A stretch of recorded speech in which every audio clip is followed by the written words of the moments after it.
The blood on her hands hadn't dried yet when Liam Crawford pushed open the heavy wooden doors of the small church in Durango, Colorado, seeking refuge from the scorching July sun of 1878. What he found instead was a woman on her knees before the rough-hewn altar, her wheat-colored hair falling loose around trembling shoulders, and her dress stained with something dark that made his hand move instinctively to the revolver at his hip. She didn't turn at the sound of his boots on the floorboards, didn't acknowledge his presence at all until he cleared his throat and asked if she was hurt. "Praying for miracles," she said, her voice barely above a whisper, hollow as a canyon echo. Liam moved closer, his spurs jingling softly in the sacred silence. The woman looked up then, and he saw eyes the color of spring grass, red-rimmed and swollen from crying. She couldn't have been more than 23, maybe 24, and despite the evident trauma etched into her features, she possessed a beauty that struck him like a physical blow.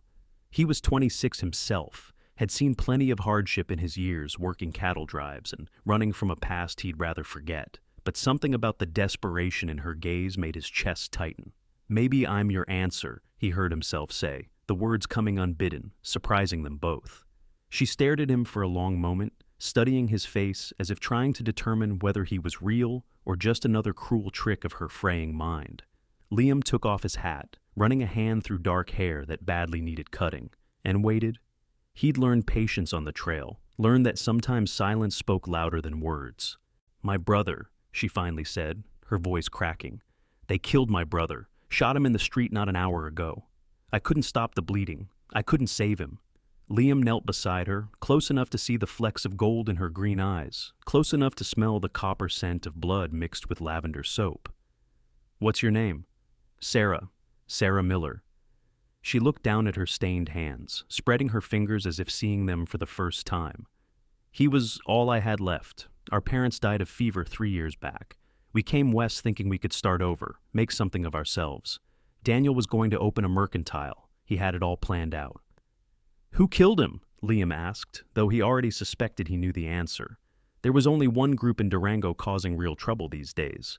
The Carson gang. Daniel wouldn't pay their protection money, said he'd worked too hard for what little we had to just hand it over to thugs.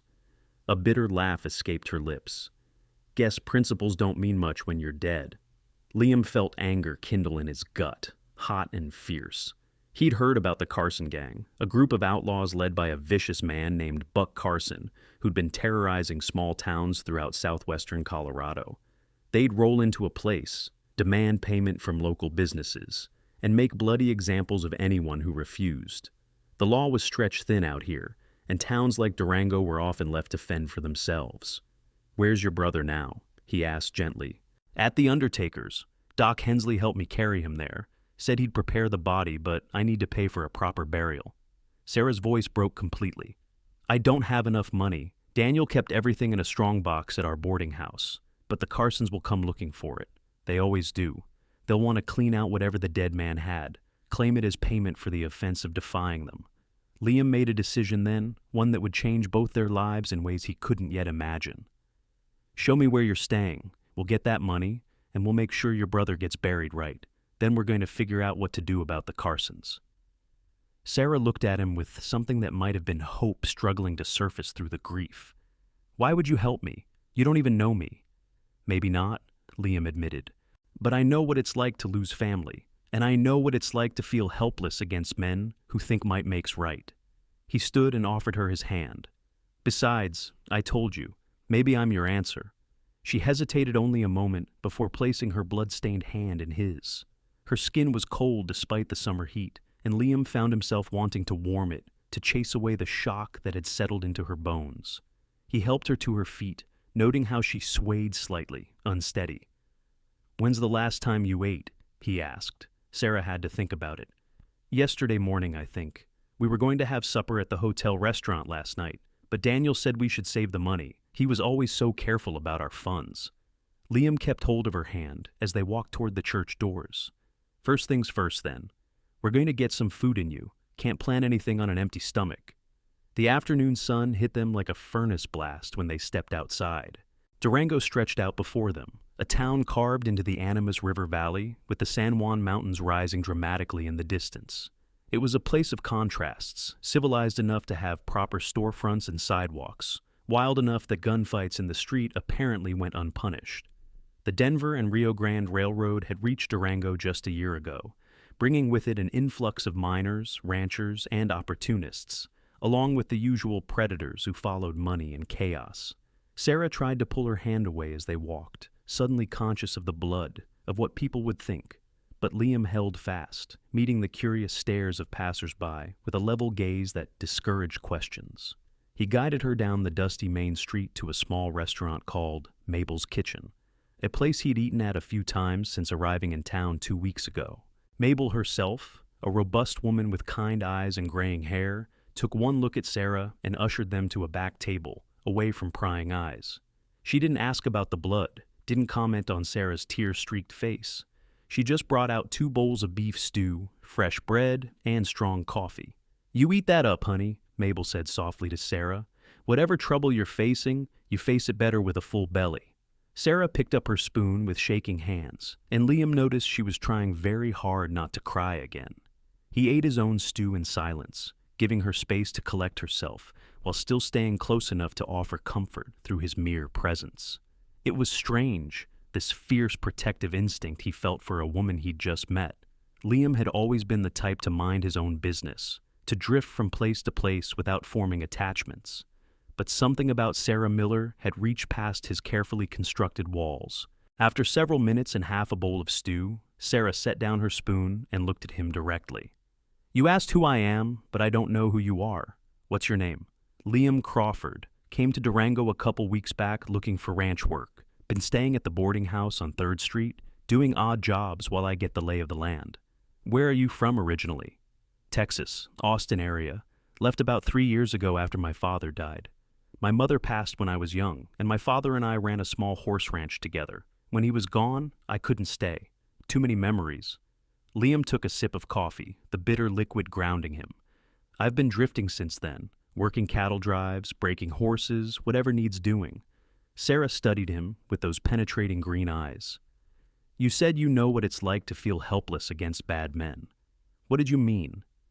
Liam was quiet for a long moment, debating how much to share, but something about the raw honesty in her gaze made him want to return it in kind. "About 6 months after my father died, a group of men came to our ranch, said they had a claim on the land, that my father had owed them money. They had papers that looked legal enough, though I suspect now they were forged. I was 19, didn't know how to fight it, didn't have money for a lawyer. They ran me off at gunpoint and took everything, the ranch, the horses, even my father's personal belongings. I swore then I'd never let myself be that powerless again." "Is that why you carry a gun?" Sarah asked, nodding toward the Colt Peacemaker holstered at his hip. "It's why I learned to use it properly, yes, and why I've made it my business to stand up to bullies when I can." He leaned forward slightly. "Sarah, I meant what I said in that church. I'll help you protect what's yours, and we'll make sure your brother gets the burial he deserves. But I need to know what we're dealing with. How much money are we talking about? And what exactly do you know about the Carson gang?" Sarah glanced around to make sure no one was listening, then spoke in a low voice. "Daniel kept about $300 in the strongbox. It was our entire savings, everything we had for starting the mercantile. As for the Carsons, I know what everyone knows. Buck Carson runs a gang of about 8 or 9 men.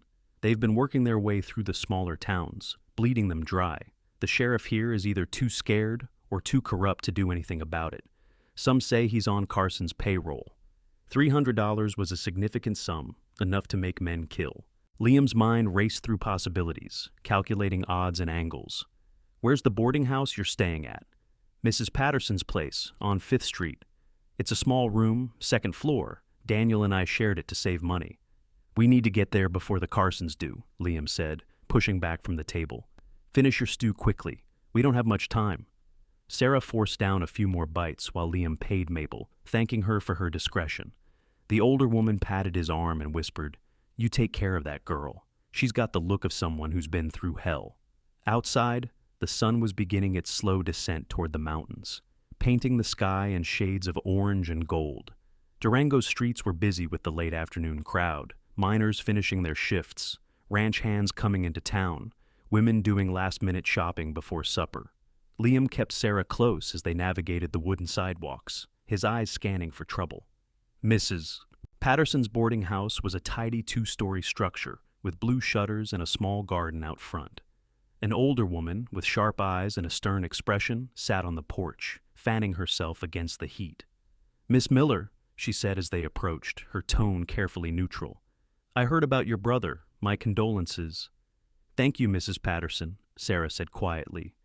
"This is Liam Crawford. He's helping me with the arrangements."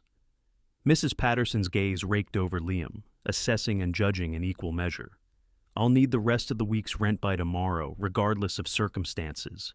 I run a business, not a charity." Liam bit back a sharp retort, sensing that antagonizing the landlady would serve no purpose. "Understood, madam." They climbed the narrow stairs to the second floor, Sarah's hand trembling as she unlocked the door to her room. It was small but clean, with 2 narrow beds, a dresser, a washstand, and a single window overlooking the street. The strongbox sat under one of the beds, a plain metal container secured with a sturdy lock. "Daniel kept the key on a chain around his neck," Sarah said, her voice thick with grief. "The undertaker has it." "We'll need to get it," Liam said, but before he could say more, the sound of heavy boots on the stairs made them both freeze. "Someone's coming," Sarah whispered, fear flooding her features. Liam moved quickly, positioning himself between Sarah and the door just as it burst open. 3 men crowded into the small room, all wearing the hard expressions and weathered gear of outlaws. The one in front was tall and lean, with a scar running down the left side of his face and cold blue eyes that held no mercy. "Well now," the scarred man drawled, "looks like we've got ourselves a little welcoming committee. You must be the sister, Sarah, isn't it? Name's Jake Carson, Buck's younger brother. We've come to collect what's owed." "You're owed nothing," Liam said evenly, his hand resting casually near his gun. "The man you killed hadn't agreed to pay you anything." Jake's eyes narrowed as he sized up Liam. "That's where you're wrong, friend. Every business in this town pays for our protection. It's the price of doing commerce in Durango. Your boyfriend there refused to see reason, Miss Miller, so we had to make an example. Now we'll take what we're owed from his estate. Call it back payments with interest." "Over my dead body," Liam said quietly. "That can be arranged," one of the other men said, a heavy-set fellow with a beard stained yellow from tobacco. The tension in the room was thick enough to cut. Sarah had gone pale, pressed back against the wall, her eyes darting between the men and Liam. He could feel her fear radiating like heat, could sense how close she was to breaking completely. It strengthened his resolve. "You boys are going to walk out of here now," Liam said, his voice calm but carrying an edge of steel. "And you're going to tell Buck Carson that he's done bleeding this town. There's no money here for you, and there won't be any in the future." Jake laughed, a harsh sound devoid of humor. "Big words from one man against 3. You any good with that iron you're wearing, cowboy? Or is it just for show?" "I'm good enough," Liam replied. "Question is, are you willing to find out? Because I promise you, even if you get me, at least one of you's going down first, maybe 2. You want to be the one, Jake? You want to die in a boarding house room over $300? The mathematical reality of the situation settled over the room. Jake Carson might be mean, but he wasn't stupid. In close quarters like this, a fast draw could easily take out multiple targets before the others could react. His eyes flicked to his companions, seeing the same calculation on their faces. "This isn't over," Jake finally said, taking a step back. "Buck's going to hear about this, and he won't be as patient as me. You've got until sundown tomorrow to reconsider your position. After that, we come back in force, and we take what we want. Your woman there too, if we've a mind to." Rage flared hot in Liam's chest at the threat, but he kept his expression neutral. "Get out." The 3 men backed toward the door, Jake keeping his eyes on Liam until the last possible moment. When they were gone, the sound of their boots thundering down the stairs, Sarah let out a sob and slid down the wall to sit on the floor. Liam knelt beside her, pulling her into his arms without thinking. She clung to him, her whole body shaking with the release of terror and grief. He held her tight, one hand stroking her hair, murmuring words of comfort that came instinctively despite his usual reticence. "I'm sorry," she gasped against his shoulder. "I'm sorry. I'm falling apart, and you're a stranger, and this isn't fair to you." "Hush now," Liam said gently. "You're entitled to fall apart. You've lost your brother, been threatened by killers, and had your whole world turned upside down. I'd be more worried if you weren't upset." She pulled back slightly to look at him, tears streaming down her face. "Why are you doing this? You could have walked away. You still could. This isn't your fight." Liam reached up to brush a tear from her cheek, surprised by the tenderness of the gesture, by how natural it felt. "I told you in the church, maybe I'm your answer, and maybe you're mine." "What does that mean?" "It means I've been drifting for years, not belonging anywhere, not connecting with anyone, keeping myself apart because it's safer that way. But the moment I saw you in that church, something shifted. I can't explain it better than that." He helped her to her feet, keeping his hands on her shoulders. "We're in this together now, Sarah. I'm not walking away." Fresh tears spilled down her cheeks, but these seemed different somehow, less about despair and more about overwhelming emotion. "I don't know how to thank you." "You don't need to thank me. You need to trust me. Can you do that?" She nodded, placing her hand over his where it rested on her shoulder. "Yes, I can do that." They spent the next hour making plans. First priority was retrieving the strongbox key from the undertaker and moving the money somewhere safer. Second was figuring out how to deal with the Carson gang. Liam had bought them a little time with his confrontation, but Jake had been right about one thing. Buck Carson would come back, and he'd come with more men. As evening fell over Durango, painting the mountains in shades of purple and deep blue, Liam and Sarah made their way to the undertaker's establishment. Doc Hensley was a thin, somber man with gentle hands and a kind demeanor that seemed at odds with his profession. He led them to a back room where Daniel Miller's body lay on a preparation table, covered with a white sheet. Sarah's composure crumbled at the sight.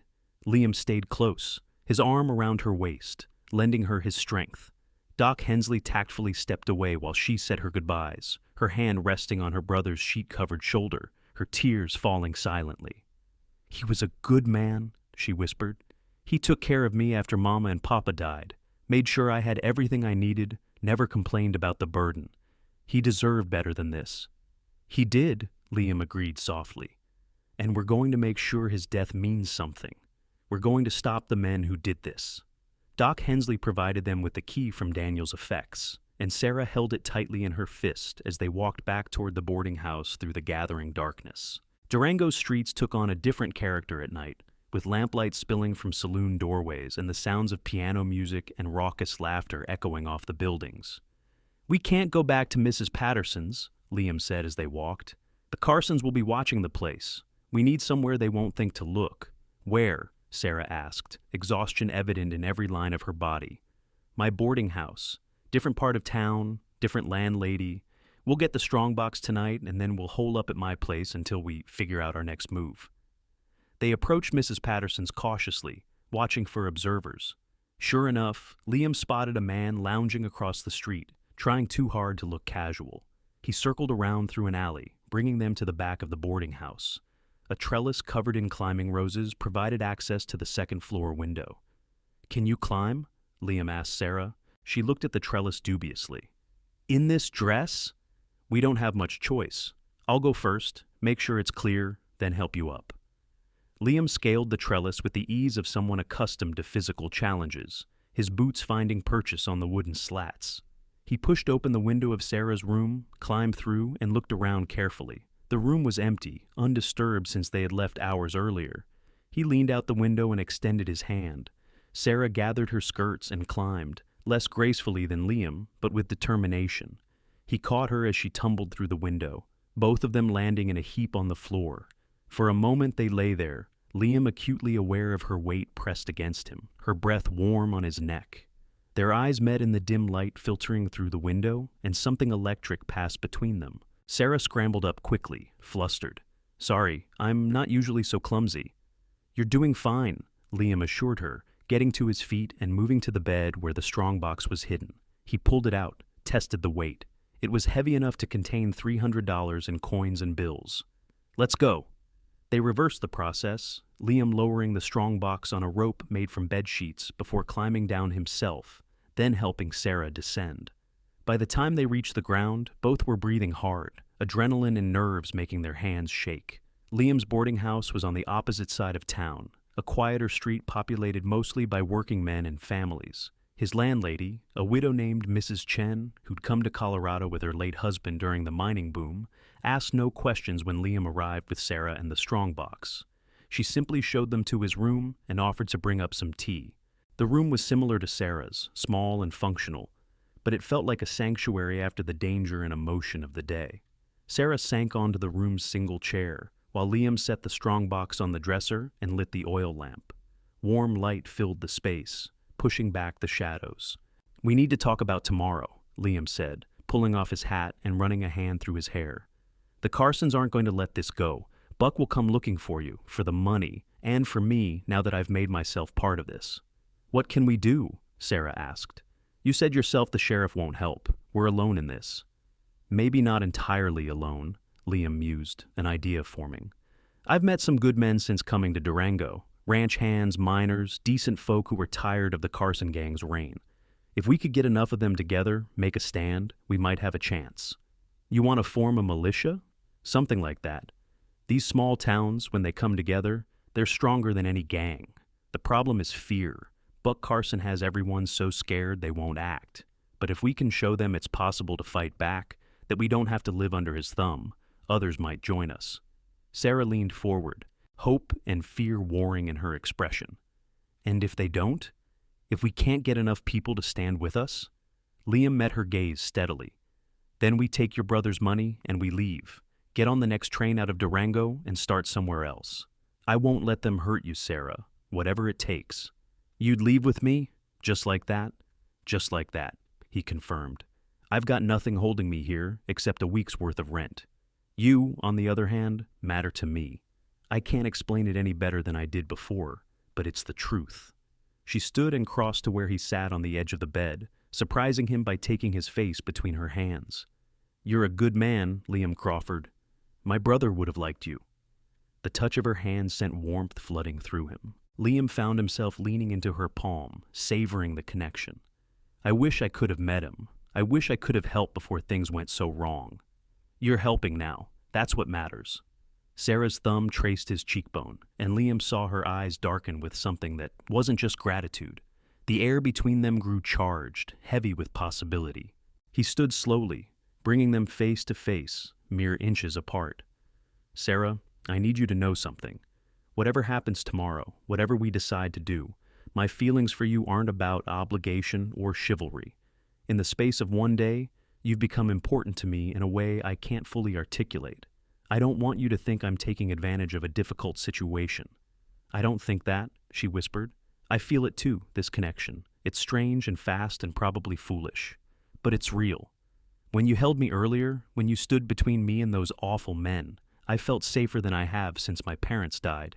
You make me feel like maybe everything isn't falling apart, like maybe there's still something worth fighting for." Liam lifted his hand to cup her cheek, mirroring her gesture. "There is. You are." The kiss happened naturally, inevitably, as if the universe had been pulling them toward this moment since he'd walked into that church. Sarah's lips were soft and warm, tasting faintly of tears and coffee. Liam kept it gentle, tender, pouring everything he couldn't say into the connection. When they finally pulled apart, both were trembling. "I should sleep in the chair," Liam said, his voice rough. "You take the bed." Sarah shook her head. "The bed's big enough for both of us. I don't want to be alone tonight, Liam. I need to know you're close." They settled onto the narrow bed, fully clothed, Sarah curled against Liam's side, her head on his shoulder. His arm came around her naturally, holding her secure. Despite the danger they faced, despite the uncertainty of tomorrow, Sarah fell asleep within minutes, exhaustion finally claiming her. Liam lay awake much longer, staring at the ceiling, feeling the soft rhythm of Sarah's breathing against his chest. He'd made himself a promise years ago not to get attached, not to put down roots that could be torn up, but Sarah Miller had changed everything in the span of a single day.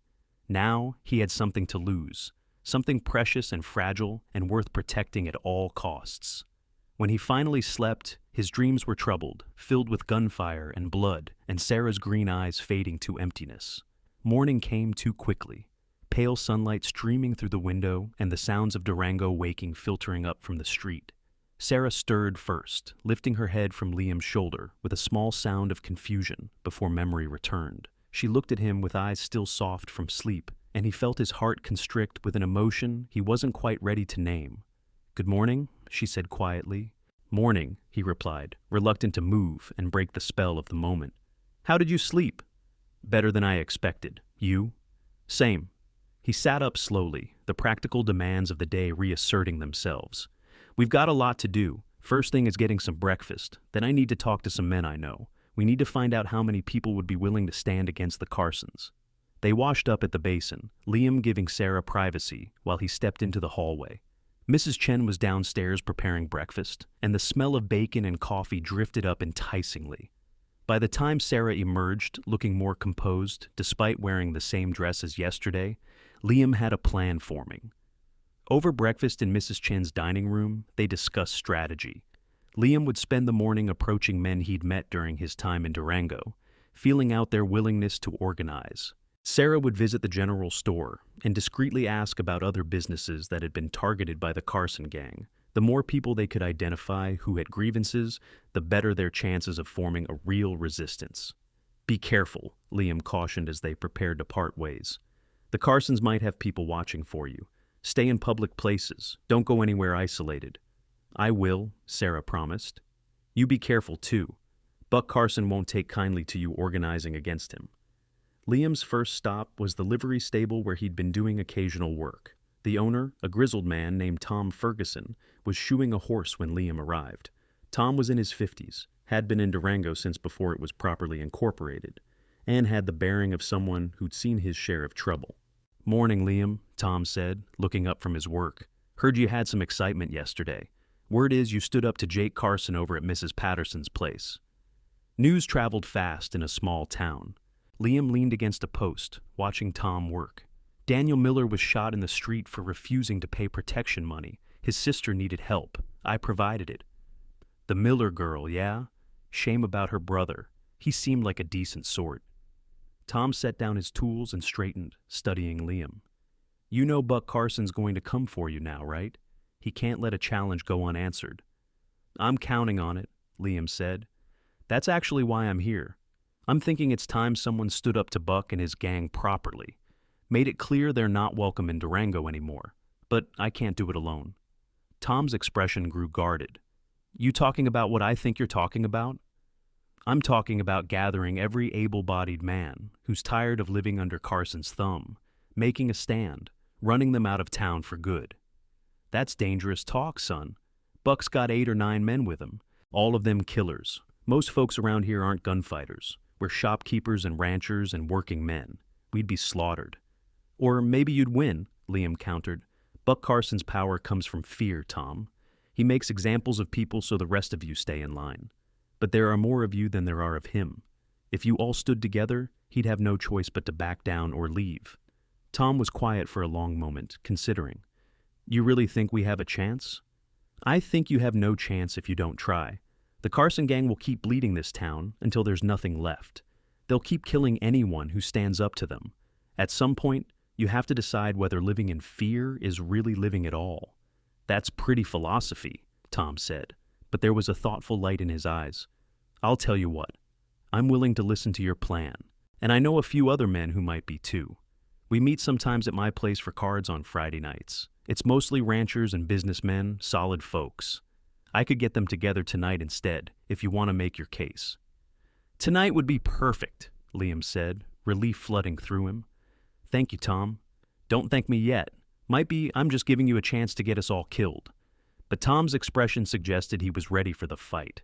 Liam spent the rest of the morning making similar rounds. He visited the blacksmith, the owner of the lumber mill, a rancher he'd helped with a horse problem the previous week.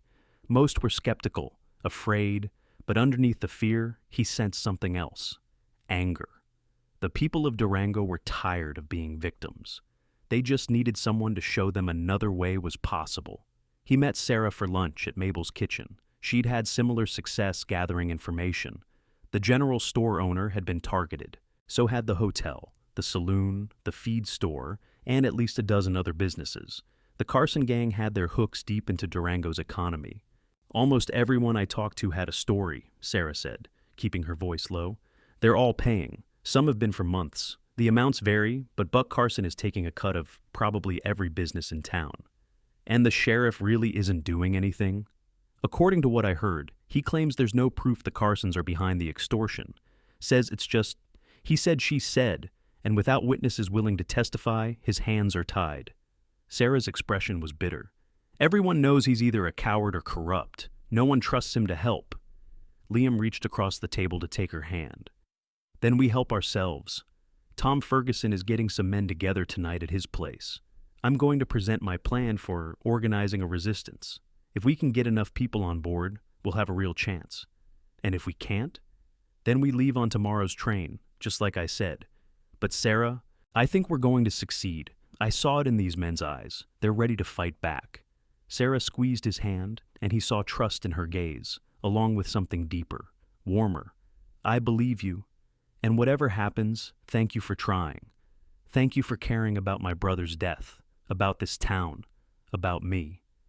Caring about you is easy, Liam said softly. Easiest thing I've ever done. They spent the afternoon together, staying close and cautious. Liam bought Sarah a new dress from the mercantile, insisting when she protested about the expense. She changed at Mrs. Chen's, emerging in a simple blue cotton dress that brought out the color of her eyes. The transformation from the blood-stained, grief-stricken woman he'd found in the church was remarkable. As evening approached, they made their way to Tom Ferguson's ranch on the outskirts of town. It was a sprawling property with good grazing land and a sturdy house that spoke of years of hard work. Tom met them at the door, and Liam could see horses tied up outside, more than he'd dared hope for. Inside, about 15 men were gathered in Tom's spacious main room. Liam recognized most of them, had spoken to several that morning. They were a mix of ages and occupations, united by a common weariness with the Carson gang's reign.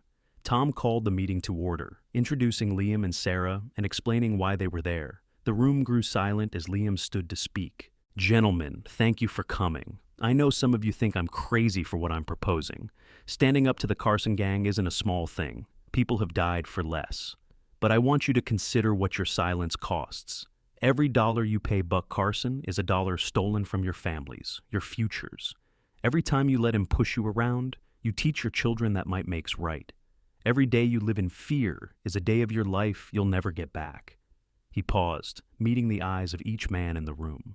Yesterday, a good man named Daniel Miller was shot in the street for refusing to pay extortion. His crime was having principles. His punishment was death. His sister, Sarah, was left alone with nothing but grief and fear. That's what the Carson gang offers Durango.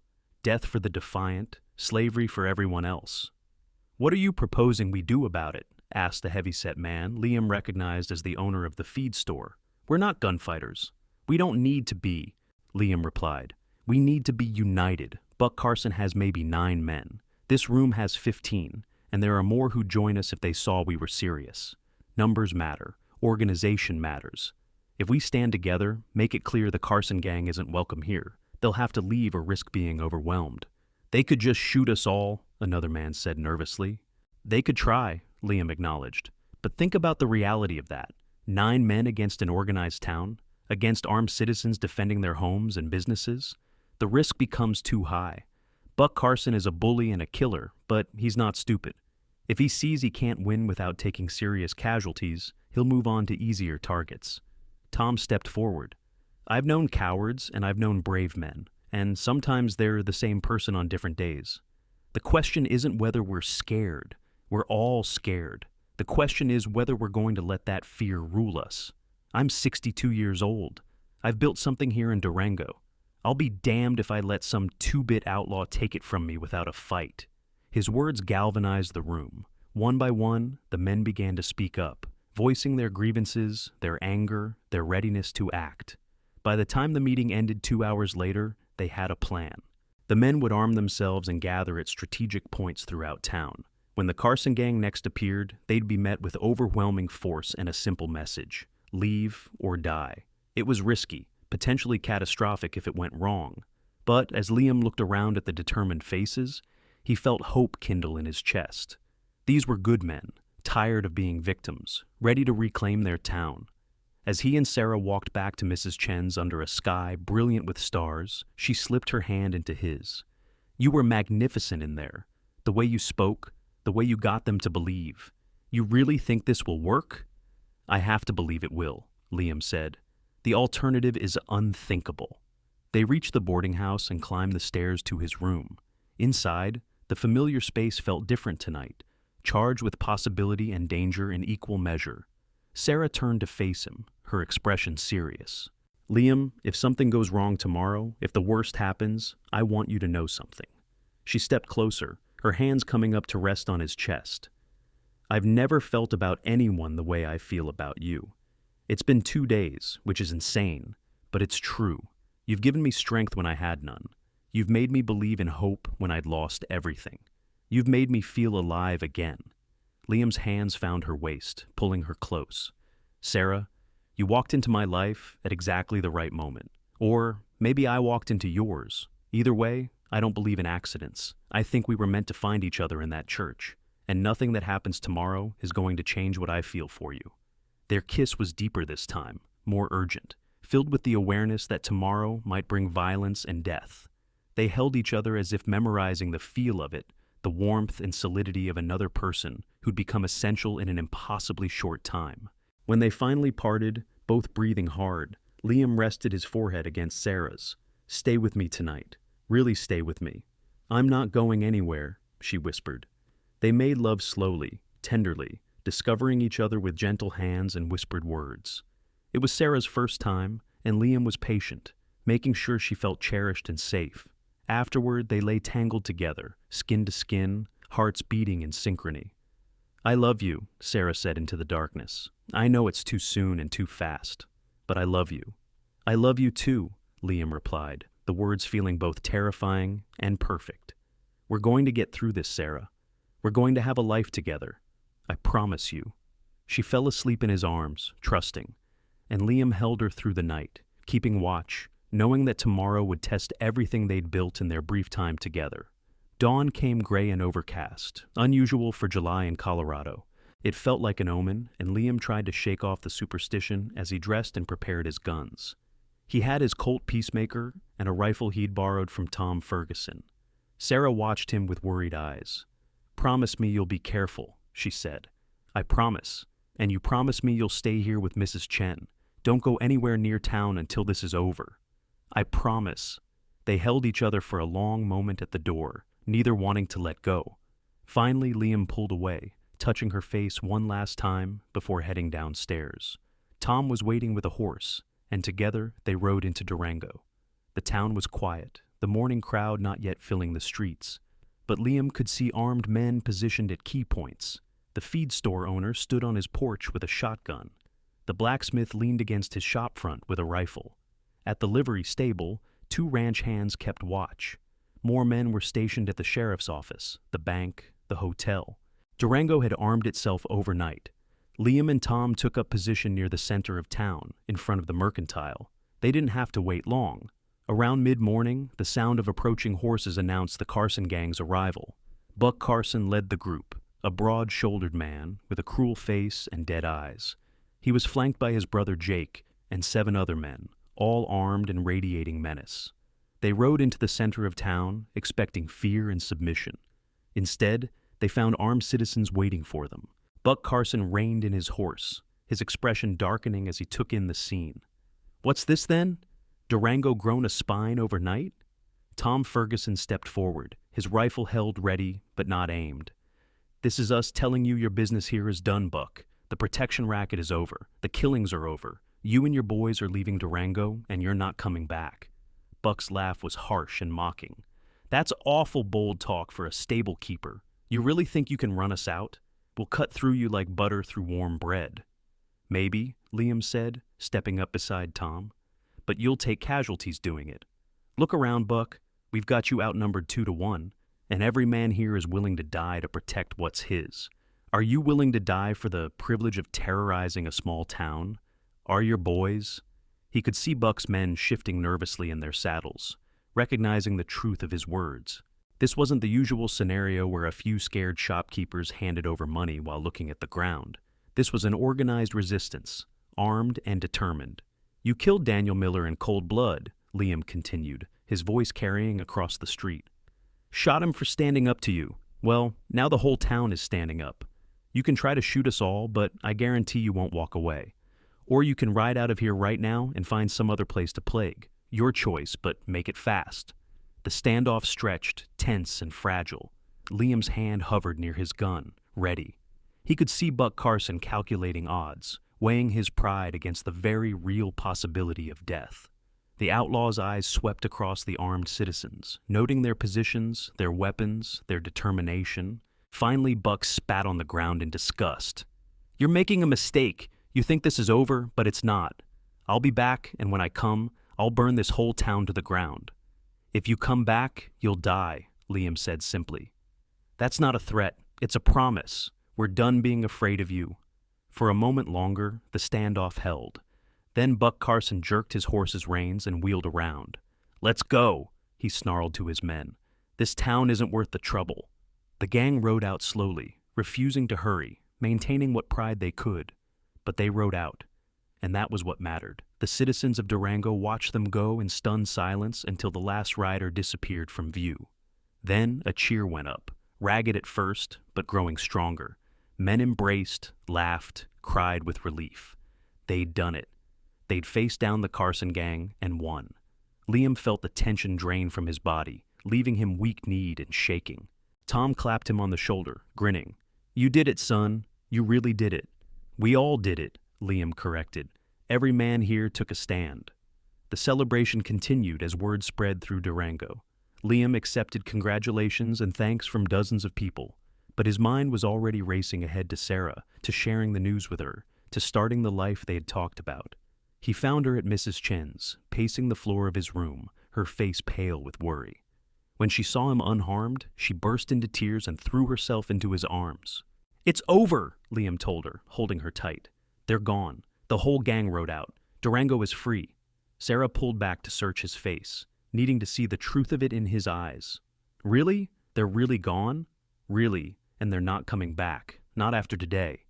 He cupped her face in his hands. "You're safe now, Sarah. Your brother's death meant something. It woke this town up, made them willing to fight. Daniel didn't die for nothing."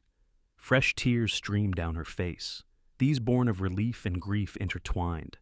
"I want to bury him properly, give him a real funeral. We will, today, if you want. The whole town will come out for it, I imagine. Daniel Miller will be remembered as the man who sparked Durango's resistance." The funeral was held that afternoon, in the small church where Liam had first found Sarah. It seemed fitting, closing a circle.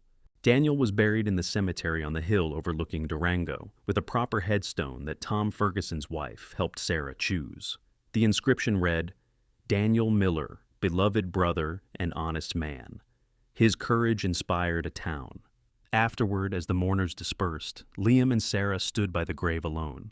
She placed a bouquet of wildflowers on the fresh earth, her hand finding Liam's. "He would have liked you," she said again, echoing her words from days earlier. "He always wanted me to find someone good, someone who'd take care of me. I think he'd be happy knowing I found you." "I'll spend the rest of my life being worthy of that trust," Liam promised. They walked back to town as the sun began its descent, painting the sky in shades of orange and gold. Durango stretched out before them, peaceful and secure for the first time in months. It felt like a new beginning. Over the next few weeks, life settled into a new pattern. Liam took a job at Tom Ferguson's stable, working with horses and earning honest wages. Sarah used some of Daniel's money to secure a small house on the edge of town, a place with a garden and a view of the mountains. They married in that same church where they had met, with most of Durango turning out for the celebration. Liam had never expected to find home again after losing his father's ranch. He'd resigned himself to drifting, to never putting down roots. But Sarah had changed everything. She'd given him purpose, love, and a reason to stay. In turn, he'd given her safety, partnership, and a future when she'd thought she had none. The house became theirs, filled with small touches that reflected both their personalities. Sarah planted vegetables and flowers in the garden. Liam built furniture with lumber from the mill, crafting chairs and tables, and a bed frame wide enough for two. They hosted dinners for Tom Ferguson and his wife, for Mabel from the restaurant, for the friends they'd made in Durango. By autumn, Sarah discovered she was expecting their first child. The news filled them both with joy and a slight panic, the awareness that their small family was about to grow. Liam found himself building a cradle late into the nights, wanting it to be perfect. "You're going to be an amazing father," Sarah told him one evening as they sat on their porch watching the sunset paint the mountains. Her hand rested on her still flat stomach, protective and wondering. "I hope so," Liam replied, his own hand covering hers. "I want to give our children everything I lost. Stability, love, a place to call home." "You'll do that just by being you," Sarah assured him. "You're the best man I know, Liam Crawford." Winter came to Durango, blanketing the valley in snow and transforming the landscape into something magical. Liam kept working at the stable, though Tom gave him lighter duties as Sarah's pregnancy advanced. She spent her days preparing the house for the baby, sewing tiny clothes and arranging the nursery with excited energy. The baby arrived on a cold March night in 1879, after hours of labor that left Liam pacing frantically, while the midwife and Mabel attended Sarah. When he was finally allowed into the room, he found Sarah exhausted but radiant, cradling a tiny bundle wrapped in soft blankets. "It's a boy," she said, her smile brilliant. "A healthy, perfect boy." Liam approached carefully, awed by the small life his wife held. The baby had a shock of dark hair, and, when he opened his eyes, they were a deep blue that might change or might stay. He was beautiful and terrifying, and everything Liam hadn't known he needed. "What should we name him?" Sarah asked. Liam thought of his father, of Daniel, of all the men who'd shaped his life.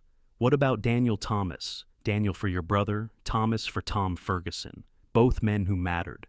Sarah's eyes filled with tears. "Daniel Thomas Crawford. It's perfect." They settled into the rhythms of parenthood, learning as they went. There were sleepless nights and moments of doubt, but there was also profound joy. Watching their son grow, seeing Sarah thrive as a mother, building this life together, it was everything Liam had dreamed of in those lonely years of drifting. By the time Daniel was walking and starting to talk, Sarah was pregnant again. Their second child, a daughter they named Grace Elizabeth, arrived on a warm summer day in 1881. She had Sarah's green eyes and a temperament that was calmer than her brother's. Daniel, now 2.5, was fascinated by his little sister, constantly wanting to help take care of her. The house on the edge of Durango grew to accommodate the family. Liam added rooms, expanded the garden, built a small barn for the horses he'd started breeding on the side. Sarah taught Daniel his letters and numbers, preparing him for school. They attended church on Sundays, the same church where their story had begun. And sometimes Liam would look at the altar and remember that desperate day when he'd found Sarah praying for miracles. He'd told her then that maybe he was her answer. Now, years later, he understood that they'd been each other's answer. Two lost souls finding connection in tragedy, building something beautiful from the ashes of grief. Tom Ferguson became a surrogate grandfather to their children, teaching Daniel about horses and telling Grace stories about the old days. Mabel provided endless supplies of baked goods and wisdom. The community of Durango wrapped around the Crawford family like a warm blanket, proof that the stand they'd taken against the Carson gang had created bonds that lasted. The Carson gang never returned. Word eventually filtered through that Buck Carson had been killed in a shootout with lawmen in New Mexico. His brother Jake hanged for murder. The rest of the gang had scattered, and the protection racket died with their leaders. Durango prospered without the drain of extortion, businesses thriving, the population growing. By 1885, when Daniel was 6 and Grace was 4, Sarah told Liam she was pregnant again. This child, another boy they named James, arrived in early 1886 and completed their family. 3 children, a home full of love and laughter, a community they were woven into. It was more than Liam had ever imagined possible. Sometimes, sitting on the porch in the evening with Sarah beside him and their children playing in the yard, Liam thought about the twists of fate that had led him to that church on a July day in 1878. If he'd arrived in Durango a day later, if he'd sought shelter somewhere else, if he'd chosen not to get involved when he found Sarah grieving, their lives would have been completely different. "What are you thinking about?" Sarah asked one such evening, noting his contemplative expression. "About that day in the church," Liam admitted. "About how you said you were praying for miracles." Sarah smiled, the expression soft and full of love. "And you said maybe you were my answer. Turns out you were exactly right. You were my miracle, Liam. You and our life together, and these beautiful children. All of it. You were mine too," he replied, pulling her close. My second chance, my home, my everything. They watched the sun set behind the mountains, painting the sky in brilliant colors, their children's laughter floating on the warm breeze. Daniel was teaching Grace how to catch fireflies while little James toddled after them. It was an ordinary moment, unremarkable except for the profound contentment it represented. Liam had spent years searching for something he couldn't name, drifting from place to place, never quite fitting. Then he'd walked into a church and found a woman on her knees, desperate and grieving, and everything had changed. In helping her, he'd helped himself. In falling in love with Sarah, he'd finally come home. The years continued to pass, each bringing new challenges and joys. Daniel grew into a thoughtful boy, with his father's sense of justice and his mother's kind heart. Grace was creative and spirited, always drawing or making up elaborate stories. James, the baby, followed his older siblings everywhere, determined not to be left behind. Liam's horse breeding operation expanded, gaining a reputation throughout southwestern Colorado. People came from neighboring towns to buy Crawford horses, known for their intelligence and steady temperament. Sarah turned her garden into something spectacular, selling vegetables and flowers at the Durango market and using the proceeds for household improvements and savings. They faced hardships too, as all families do. There were harsh winters, sicknesses that scared them, financial pressures when drought affected the hay crop. But they faced everything together, their love deepening with each challenge overcome. The foundation they'd built in those first desperate days proved unshakable. When Daniel was 10, he asked about the uncle he'd been named for. Sarah told him the story, not shielding him from the violence, but framing it in terms of courage and principle. She explained how his Uncle Daniel had stood up for what was right, and how that act had inspired others, including his father. Papa was very brave, Sarah concluded, smiling at Liam across the dinner table. He came to my rescue when I was alone and scared, and he helped the whole town stand up to bad men. That's why we're able to live here safely. Daniel looked at his father with new respect. Will you teach me to be brave like that? Being brave doesn't mean not being scared, Liam told his son. It means doing what's right even when you are scared. And yes, I'll teach you everything I know. Grace, not to be left out, piped up. Will you teach me too? Absolutely, Liam assured her. Courage isn't just for boys. Your mother is one of the bravest people I know. Sarah blushed at the praise, but she met her daughter's eyes seriously. Being brave sometimes means standing up and fighting, but it also means enduring pain, healing from loss, choosing to hope when despair seems easier. Women need courage just as much as men, just in different ways sometimes. These conversations shaped their children, instilling values that would guide them through their own lives. Liam and Sarah were determined to raise good humans, people who would contribute positively to the world. They emphasized education, empathy, hard work, and integrity. By 1892, Daniel was 13 and starting to think about his future. He loved working with horses like his father, but also showed an aptitude for numbers that suggested he might become a businessman. Grace, at 11, was determined to become a teacher, inspired by the school mistress who'd taught her to read. James, at 6, was still figuring himself out, but seemed to have inherited his mother's green thumb and love of growing things. The Crawford family had become an integral part of Durango's fabric. Liam served on the town council, helping make decisions about infrastructure and development.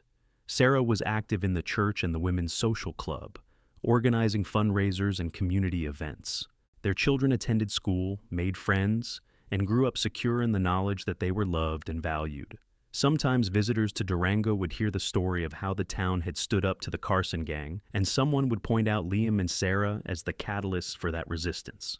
The couple never sought recognition, but they accepted the gratitude gracefully, knowing that what they'd done had mattered. On their 10th wedding anniversary, Liam took Sarah back to the church where they had met. It was early evening, the building empty and quiet.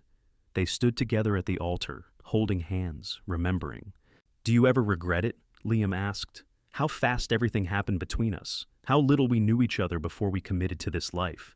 Sarah turned to face him fully, her green eyes clear and certain. Not for a single second. You were exactly what I needed exactly when I needed it. And every day since has only confirmed that we were meant to find each other. You're my partner, my love, my best friend. I'd choose you 1,000 times over.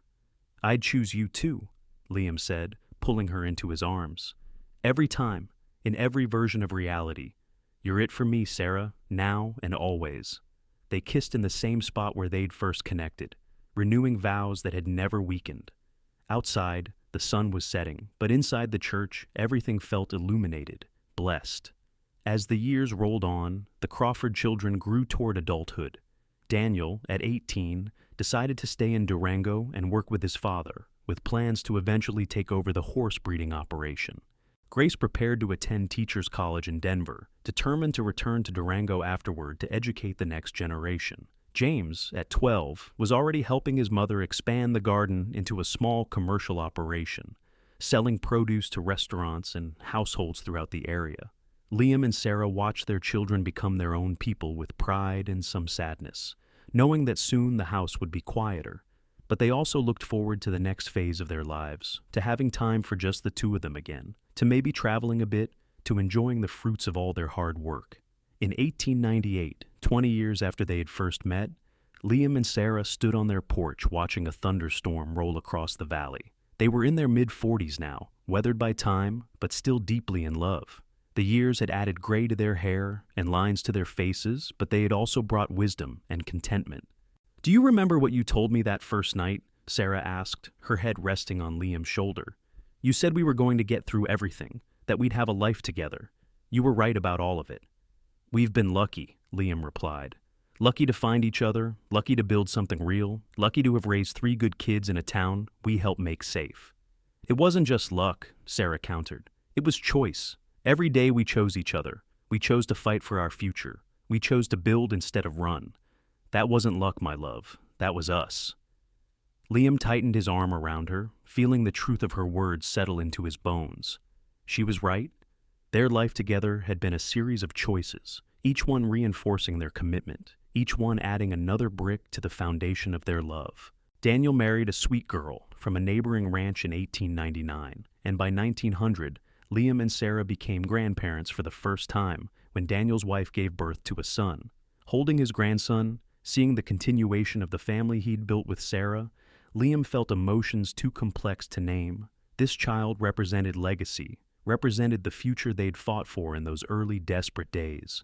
Grace returned from college in 1901 and took a position teaching at Durango's school. She boarded with her parents while saving money for her own place, filling the house with her energy and stories about her students.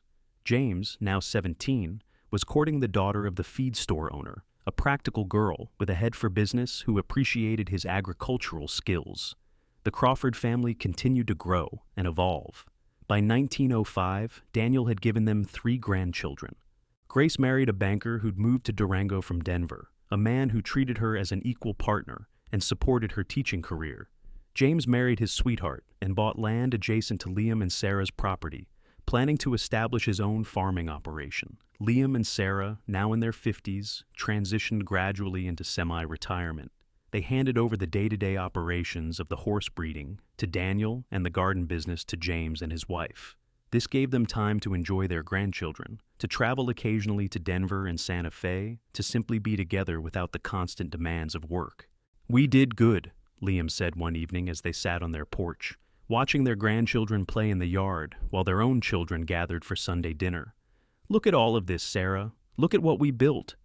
"We did better than good," Sarah replied, smiling at the scene before them. "We built a legacy of love and courage and integrity. That's everything." The 20th century brought changes to Durango. The railroad expanded, bringing more people and commerce. The town grew, modernized, prospered.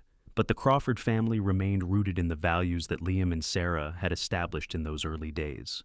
Hard work, community, standing up for what was right.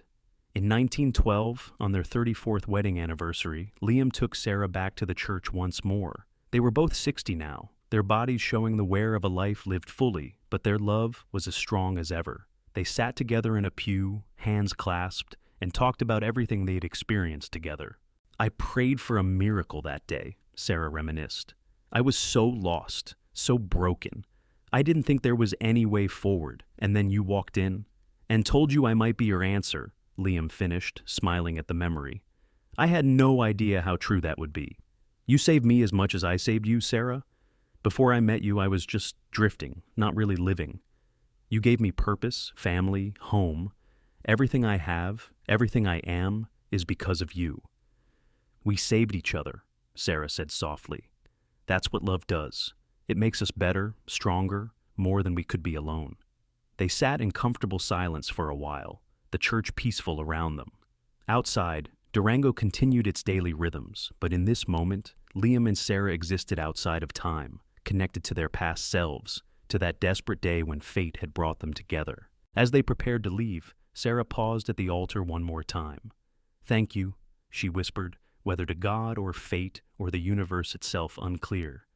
"Thank you for sending me exactly the miracle I needed." Liam wrapped his arm around her waist, and together they walked out into the Colorado sunshine. The mountains rose in the distance, eternal and majestic. The town spread before them, full of life and possibility. And at the center of it all was their love, the foundation upon which everything else had been built. The years continued their march. More grandchildren arrived, and then great-grandchildren. Liam and Sarah aged gracefully, remaining active in their community, beloved by family and friends alike. They never took for granted the life they'd built, never forgot how close they'd come to missing each other entirely. On a warm summer evening in 1924, when Liam was 72 and Sarah was 69, they sat on their porch watching yet another spectacular Colorado sunset. Their house was full of family gathered for a reunion. 3 generations of Crawfords laughing and talking and celebrating their shared history. "Do you have any regrets?" Sarah asked, the question she'd posed decades earlier, but that still seemed worth revisiting. "Not a single one," Liam replied without hesitation. "Every moment, even the hard ones, led us here. And here is exactly where I want to be." "Me too," Sarah agreed, leaning into his familiar warmth. "Every prayer I spoke in that church was answered, Liam. Every hope I hardly dared to have came true. You were my miracle, and you still are." They sat together as the sun painted the sky in brilliant colors, as their families' voices filled the air with joy, as decades of love wrapped around them like a warm blanket. 2 people who'd found each other in the darkest moment, who'd chosen to fight for a future together, who'd built something beautiful and lasting from the ruins of tragedy. The story that had begun with blood and grief and desperate prayers had transformed into something magnificent. A love that spanned decades, a family that spread across generations, a legacy of courage that inspired everyone who heard it. Liam Crawford had walked into a church seeking shelter from the sun and found instead his life's purpose. Sarah Miller had knelt before an altar, praying for miracles, and received one in the form of a drifting cowboy with a good heart and strong hands. Neither could have predicted how that single day would reshape everything, how a chance encounter would become the foundation for a lifetime of love. But they'd both been brave enough to take the risk, to trust in possibility, to choose hope over despair. And in doing so, they'd created something that would outlast them both, a testament to the transformative power of love, courage, and human connection. As darkness fell over Durango and the stars began to emerge in the vast Colorado sky, Liam and Sarah remained on their porch, still holding hands, still together, still grateful for every moment they'd been given. Their story was simple in its essence, 2 people finding each other and building a life, but profound in its execution. They'd faced down outlaws and grief, raised children and built businesses, weathered hardships and celebrated triumphs, all while maintaining the connection that had sparked so instantly in that small church. The miracle Sarah had prayed for hadn't been what she'd expected. She'd wanted her brother back, wanted the pain to stop, wanted some external force to fix everything that had broken. Instead, she'd received something different, a partner to share the burden, a love to heal the wounds, a future where joy was possible again. Liam had been right when he'd said he might be her answer. He'd been her answer to questions she hadn't even known to ask, and Sarah had been his answer too. She'd given him roots after years of drifting, purpose after loss, family after loneliness. Together, they'd created something that neither could have achieved alone, a legacy of love that would ripple forward through generations, touching lives they'd never meet, inspiring stories they'd never hear. As the last light faded from the sky and the family inside called them in for dessert, Liam helped Sarah to her feet. They moved slower now, their bodies marked by time, but their spirits remained vibrant. Hand in hand, they walked inside to join their family. Their life together, a completed story, with every thread resolved, every question answered, every prayer fulfilled. The church in Durango still stood, a quiet testament to that fateful day. Sometimes, on quiet afternoons, people said you could feel something special in the air there, an echo of the moment when two souls had found each other in the midst of tragedy.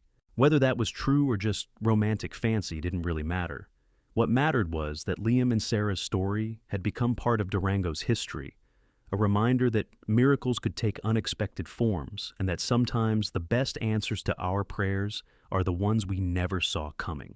Their love story, born in a church on a blazing July day in 1878, had blossomed into something extraordinary, not because it was perfect or without struggle, but because it was real, honest, and enduring. They'd chosen each other every day for 46 years, and they'd do it for however many more they were granted. That was the true miracle, not the dramatic rescue or the stand against evil, but the quiet, constant choice to love, to stay, to build together. And when their time finally came, years later, they went within months of each other, neither able to exist long without their other half.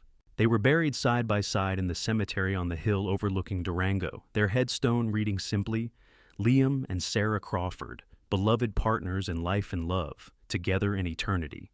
Their children and grandchildren and great-grandchildren would visit that grave and tell the story of how they'd met, of the church and the prayer and the cowboy who'd walked in at exactly the right moment.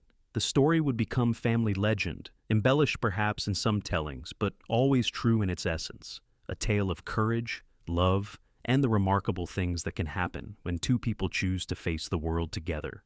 The sun set over the San Juan Mountains, painting the sky in brilliant colors just as it had done on that first day and every day since.